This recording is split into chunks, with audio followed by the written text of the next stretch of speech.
안녕하세요. 연애유치원 로미 언니입니다. 오늘은 한국 여자분들의 하이퍼감이 상승혼 욕구가 절대 실현되지 않는 이유에 대해서 말씀드리려고 합니다. 이거는 제가 여자분들을 싫어해서가 아니고 평소에 생각하던 거를 말씀드리는 거니까 여자분들은 이 내용을 참고하시면 오히려 결혼에 도움이 되실 것 같습니다. 하이퍼감이 욕구라는 게 여자들은 본능적으로 나보다 더 나은 남자를 바라고 그런 남자와 결혼해서 안정적으로 잘 살고 싶은 욕구가 있다, 이런 얘기잖아요. 그런데 현실에서 이게 정말 쉽지 않은 이유가요, 저는 한 4가지 정도로 보거든요. 첫 번째는 그 육각형 남을 원하잖아요. 그런데 다 갖춘 남자일수록 결핍이 없습니다. 결핍이 없는 사람은 쉽게 마음을 주지 않습니다. K-드라마를 보면 다 갖춘 실장님이 과거 가정사나 트라우마 때문에 심리적인 결핍이 있고, 가난한 여주인공이 그 심리적인 결핍을 치유해주면서 뭔가 둘이서 잘 되는 그런 스토리가 많잖아요. 하지만 현실은 반대인 경우가 많죠. 다 갖춘 실장님은 심리적인 결핍이 없고 서민 여자가 오히려 결핍이 있는 경우가 더 많죠. 솔직히 어떤 사람에게 확 빠져드는 계기가 남자나 여자나 내가 어떤 결핍이 있는데 그 사람이 그거를 채워줄 것 같다던가, 아니면 내가 되게 외롭고 힘든데 누군가 나에게 다가와 준다거나, 이런 상황에서 마음의 문을 확 열기 마련인데요. 그런데 어릴 때부터 좋은 집안에서 자라서 두루두루 다 갖춘 남자, 결핍이 별로 없기 때문에 여자 입장에서 뭔가 파고들 틈이 심리적으로 없다는 거죠. 그래서 육각형 남이 주변에 있다고 해도 그 남자를 확 사로잡기가 굉장히 어렵습니다. 자, 두 번째 어려운 이유는요, 정말 괜찮은 남자가 있다. 그러면 그 남자를 노리는 여자들이 나만 있는 게 아니고 여러 여자들이 그 남자를 바라보고 있는데도 보통 여자분들이 수동적으로 기다리더라고요.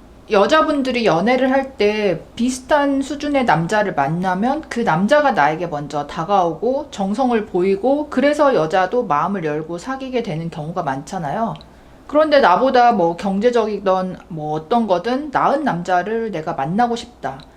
어떻게 보면 내가 오디션 프로그램에 참가를 한 것과 마찬가지인데요. 다만 나랑 경쟁하는 다른 여자들이 서로 누구인지 모르는 블라인드 오디션과 같다는 거죠. 상위권 남자는 여자를 선택할 수 있는 폭이 넓고, 내가 아니더라도 금방 다른 여자를 만날 수 있고, 또 내가 사귄다고 해도 그 동안에도 주변에 다른 여자들이 문을 두드리고 노린다는 거죠. 이런 현실을 아는 여자들은 괜찮은 남자와 잘 해볼 수 있는 기회가 왔을 때 직진을 해서 어떻게든 기회를 잡으려고 하고요.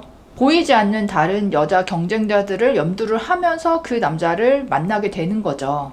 상위권의 남자를 만났을 때 내가 지원자가 되는 현실을 받아들이지 못하고 수동적으로 오빠 연락을 기다린다, 아니면 한두 번 멈칫하면서 밀당을 한다. 이러면 이제 손절당하기가 쉽고요.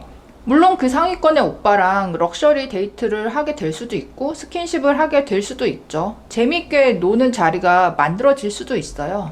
다만 그 오빠가 나에게 잘해주는 거는 정말 나만한 여자가 나밖에 없어서가 아니고 원래 여유가 있고 돈을 잘 쓰는 사람이고, 또 한편으로는 혹시 내가 신고를 하거나 소문을 낼까봐 그 리스크 방지 차원에서 더 매너 좋게 돈도 많이 쓰면서 데이트를 하고 끝내는 경우가 많다는 거죠.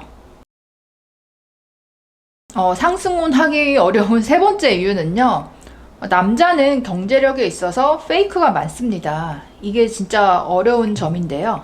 돈이 많은 기혼 남자는 많아도요, 돈이 많은 미혼의 결혼 정년기의 남성, 사실 이것만 조건을 따져도 몇 명 없거든요. 그런데 더 심각한 점은 그 몇 없는 남자들 중에 경제력이 없는 척, 서민인 척 페이크를 하는 남자들이 있다는 거예요. 반대로 부자가 아니고 돈이 없는데도 겉으로 부자인 척, 돈이 많은 척 페이크를 하는 남자들도 있고요. 그러니까 생각보다 보이는 걸로 그 사람의 경제력을 알 수가 없죠. 여자는 자기가 경제력이 있고 돈이 많은데 일부러 싼 옷을 입고 저렴한 화장품을 사용하고 맛집도 안 가고 큐빅 목걸이 하고 다니고 이러는 경우가 거의 없잖아요. 그런데 남자는 이런 경우가 꽤 있다는 거죠. 상속받은 건물주인데, 아니면 사업을 해서 굉장히 돈을 잘 버는데도 뭐 겉으로 유니클로 옷만 입고 다니고 국산차 몰고 얼굴이 그렇게 잘생긴 것도 아니다. 국밥 먹고 다닌다. 이러면 누가 봐도 그 사람은 서민 오빠로 보이지 부자처럼 보이지 않거든요. 또 남자분들은 이제 거래처나 갑에게 괜히 밉보일까봐 일부러 행색을 좀 서민처럼 하고 다니는 그런 경우들도 많이 있어요. 그런데 그 오빠가 국산차를 타고 다니지만 알고 보니까 집에는 뭐 고성능의 스포츠카가 있고 이럴 수가 있는 거죠. 특히 지방에서 부잣집 아들인데 혼자 뭐 취직 때문에 서울을 올라와서 자취하면서 회사 앞에 오피스텔에 혼자 산다. 뭐 이런 식이라면 그 여자가 아무리 오피스텔에 와보고 해도 뭐 재산 상태나 그런 거를 가늠하기가 어렵고요. 반대로 요즘에 뭐 재무 설계사니 금융권 뭐니 하면서 뭐 인스타나 카톡 보면 명품에 뭐 외제차 타고 막 이렇게 럭셔리해 보이는 그런 남자분들도 있잖아요. 뭐 강남 돌아다니다 보면 원룸 건물 앞에 뭐 아우디 R8이 주차되어 있고 이렇게 반대 유형의 페이크 남자들도 있다는 거죠. 그래서 돈 잘 버는 것 같고 부자인 것 같은 오빠가 다가왔는데 나중에 알고 보니 깡통일 수도 있는 거고, 뭐 내 주변의 모임에서 몇 년을 같이 알고 지냈지만 서민인 줄 알았던 그 오빠가 나중에 결혼할 때 보니 뭐 호텔에서 결혼하는 금수저일 수도 있다는 거죠. 그래서 여자와 달리 남자는 이 경제력에 있어서 페이크가 상당히 많기 때문에 여자 입장에서는 상승혼을 하고 싶어도 진짜로 경제력이 뛰어난 남자가 누구인지를 가려내는 게 쉽지가 않습니다. 마지막 네 번째로 어려운 이유는요. 특히 한국 사회에서는 그 남자의 부모님에게 탈락당하기가 쉽습니다. 집안이 좋을수록 사실 연애는 자유롭게 하다가 정작 결혼은 뭐 맞선 봐서 집안끼리 맞춰서 하고 이런 경우가 좀 많죠. 그래서 여자가 나보다 나은 남자랑 연애는 어떻게 이렇게 했다 해도 막상 나중에 결혼 생각하면서 그 남자 부모님께서 나를 봤을 때 거기에서 이제 커트 당하는 경우가 많더라고요. 최종 보스는 부모님인 거죠. 그 부모님은 아들을 과락 없는 남자로 키우기 위해서 20년, 30년 노력을 쏟아 부은 거잖아요. 그런 부모님이 나를 봤을 때 나는 평범한 게 아니라 부족한 게 많은 여자로 보이는 거죠.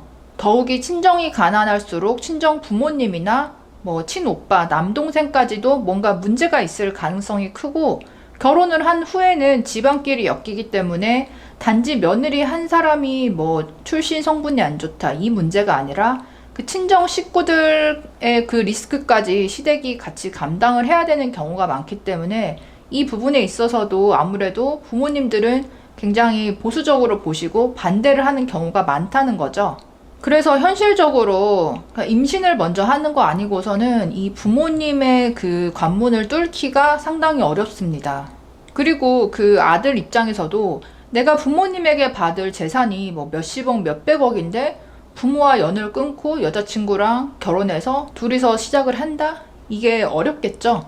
그래서 지금까지 말씀드린 네 가지 다 갖춘 남자일수록 결핍이 없기 때문에 그 심리적으로 틈을 파고들기가 어렵고, 잘난 남자일수록 나 아니고도 노리는 여자들이 많이 있기 때문에 내가 오디션 지원자의 입장으로서 다가가야 한다는 게 보통의 여자들에게는 심리적으로 매우 부담스럽고, 더욱이 남자의 경제력은 겉모습에서 티가 안 나는 경우가 많기 때문에 잘 가려내야 되며, 그렇게 연애를 한다 해도 나중에 그분의 부모님 앞에서 탈락당하기가 쉽다. 그래서 이 네 가지를 다 뚫어야 한국 사회에서 상향혼을 할 수 있는 건데, 이게 극강의 난이도인 거죠. 진짜로 무슨 오디션 프로그램 나와서 입상하는 그 정도의 그 확률일 수 있는 거죠. 이런 이유들로 거의 실현이 안 되고요. 다음에는 그럼에도 불구하고 상향혼에 성공한 분들의 이야기도 한번 해보도록 하겠습니다. 한국 여자분들이 하이퍼가미 상승혼 욕구가 절대 실현되지 않는 이유들, 여러분들은 어떻게 생각하시나요?